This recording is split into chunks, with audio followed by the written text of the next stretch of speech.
dari Universitas Adiwangsa Jambi, Prodi S1 Pendidikan Matematika. Di sini saya akan menjelaskan tentang faktor-faktor pendidikan. Jadi sebelum kita masuk ke yang lainnya, kita harus mengetahui dulu apa artinya pendidikan. Jadi pendidikan itu adalah proses pengubahan sikap dan tata laku seseorang atau kelompok orang dalam usaha mendewasakan manusia melalui upaya pengajaran dan latihan. Proses perbuatan, cara mendidik, itu adalah arti dari pendidikan.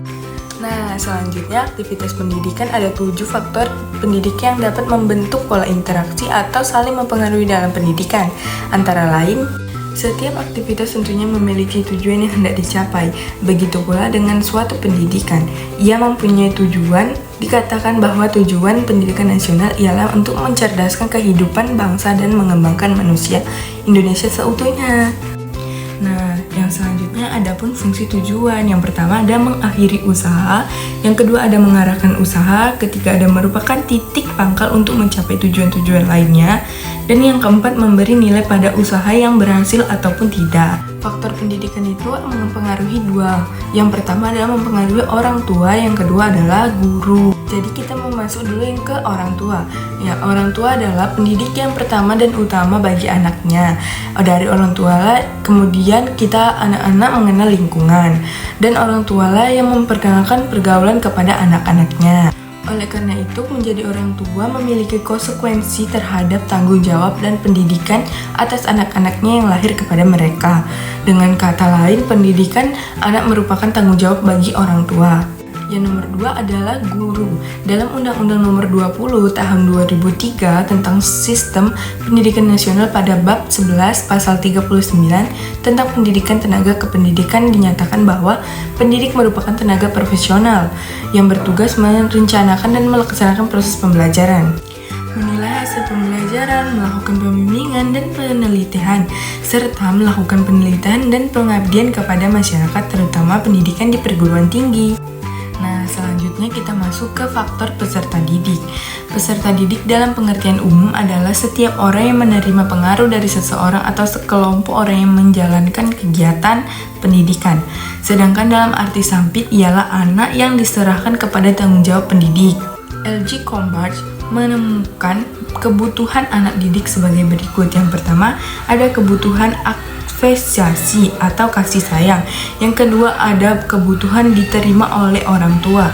Yang ketiga ada kebutuhan untuk diterima oleh kawan-kawan sekelompok sebaya. Yang keempat kebutuhan independen, dan kelima adalah kebutuhan harga diri. Nah, jadi kita langsung masuk ke faktor alat pendidikan.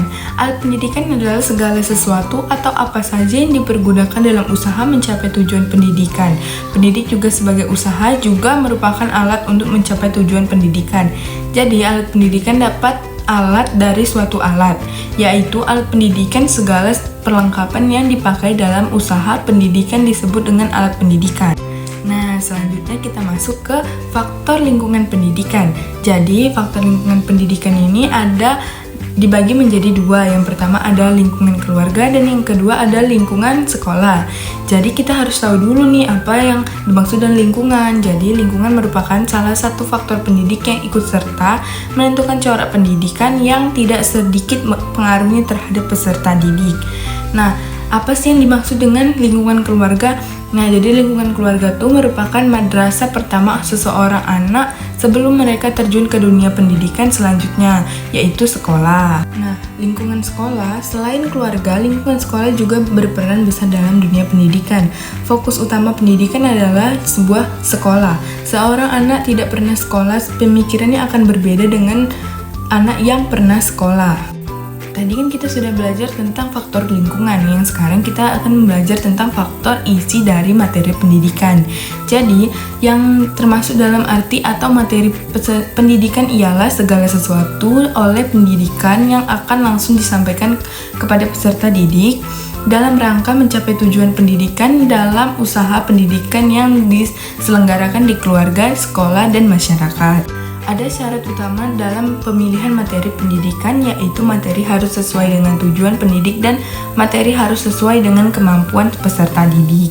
Selanjutnya ini adalah yang terakhir, faktor metode. Faktor metode ialah cara yang dilakukan oleh pendidik dalam menyampaikan suatu pendidikan kepada anak didiknya. Maka seorang pendidik harus mengetahui metode pendidikan apa yang cocok untuk diajarkan kepada anak agar anak didiknya tidak cepat bosan. Faktor ini juga sangat berpengaruh penting dalam pendidikan. Nah, jadi kesimpulan dari materi tersebut adalah setiap manusia pada hakikatnya wajib mendapatkan pendidikan. Definisi pendidikan itu sendiri adalah proses pengubahan tata laku seseorang dalam mendewasakan manusia dengan melalui pengajaran dan pelatihan. Nah, jadi itu adalah kesimpulan dari materi yang udah kita pelajarin teman-teman. Sekian, wassalamualaikum warahmatullahi wabarakatuh.